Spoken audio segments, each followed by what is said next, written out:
హోంమంత్రి అనితా మేడం గారు ఒక టెంట్ ఉంది, 100 అనిపించుకుంటుంది. ఆ 100 అనిపించుకునే క్రమంలో రకరకాలుగా ఉంటాయి. కొంతమంది బాగా గట్టిగానే ట్రోల్ చేస్తారు, అప్పుడు గుక్క పెట్టి ఏడుస్తుంది. ఇంకా ఎక్కువగా ఉంటే వాళ్ళ మీద కేసులు పెట్టి వాళ్ళ ఇబ్బందులకి గురి చేస్తూ ఉంటుంది. అంటే ఈమె స్టార్ట్ చేసి తర్వాత ఉల్టా వాళ్ళ మీదనే కేసులు పెట్టడం కూడా జరుగుతుంది.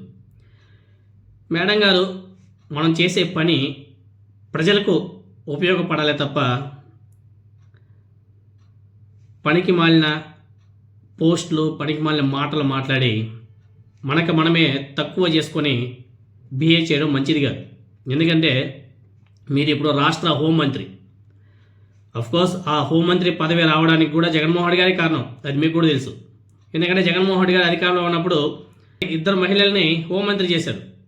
అది కూడా బ్యాక్వర్డ్ క్లాస్ సంబంధించినటువంటి వ్యక్తులకి హోంమంత్రి పదవి ఇచ్చి గౌరవించడం జరిగింది.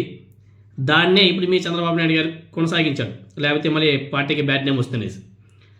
గతంలో జగన్మోహన్ రెడ్డి గారు చేసిన దాన్ని చంద్రబాబు నాయుడు గారు ఇన్స్పిరేషన్గా తీసుకొని మీకు ఆ పదవి కట్టబెట్టడం కూడా జరిగింది. అఫ్కోర్స్ ఆ పదవికి మాత్రమే మీరు అలా ఉంటారు అంతే. పన్నెండు కూడా చంద్రబాబు నాయుడు గారు, నారా లోకేష్ గారు, పవన్ కళ్యాణ్ గారు చూసుకుంటున్నారు, అది మీకు కూడా తెలిసింది. అదేవిధంగా పార్టీలో మీకున్నటువంటి రెస్పెక్ట్ అందరికి కూడా తెలిసిందే. అసలు మీ పదవి రేపా మాపా అన్న విధంగా ఉంది. అదేవిధంగా మీ పార్టీలోనే చాలామంది మీ మీద చాలా గుర్రుగా ఉన్నారు, ఎందుకంటే మీ పనితనం అటువంటిది. ఏంది ఇంత సోది చెప్పుకుంటున్నాను అనేసి మీరు అనుకుంటున్నారా? మేడం గారు నిన్న ఒక పోస్ట్ చేసింది. ఏమని? బెంగళూరు అంకుల్ ఈరోజు రిపబ్లిక్ డే, జెండా ఎగరేయలేదు, మనిషి కనబడలేదు, ఎక్కడున్నారు?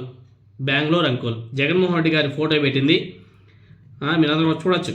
బెంగళూరు అంకుల్ ఈరోజు జెండా వందనం ఎందుకు చేయలేదు? బెంగళూరు అంకుల్ అంట.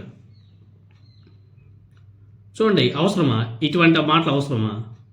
మామూలు కూడా ట్వీట్ చేయొచ్చు అనుకుంటా, జెండా ఎందుకు ఎగరేయలేదు మాజీ ముఖ్యమంత్రి గారు అని చెప్పేసి కూడా రాసుకుండొచ్చు కదా, లేకపోతే పులివెందుల ఎమ్మెల్యే అని చెప్పేసి కూడా రాసుకుండొచ్చు కదా, వీళ్ళకి అలవాటే కదా. కానీ ఈ సోది ఎందుకు? అంకుల్, బెంగళూరు అంకుల్ అవసరమా?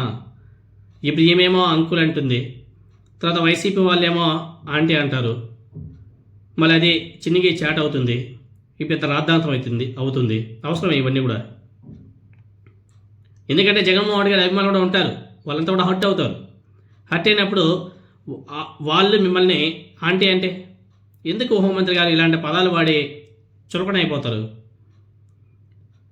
ఈ పోస్ట్ పెట్టినటువంటి మీ అడ్మిన్ మిమ్మల్ని ట్రోల్ చేయడానికి పట్టినటువంటి కుట్ర ఏమో ఒకసారి ఆలోచన చేసుకోండి, కొంచెం జాగ్రత్తగా ఉండండి. ఎందుకంటే అసలే మీ పార్టీలో మీరంటే గిట్టని వారు చాలామంది ఉన్నారు. ఇప్పుడు చాలా ఎక్కువైపోయారు, రోజు రోజుకి పెరుగుతూ పోతున్నారు. కాబట్టి ఇటువంటి పనికి మాలిన పదాలు వాడి, పనికి మాలిన మాటలు మాట్లాడి,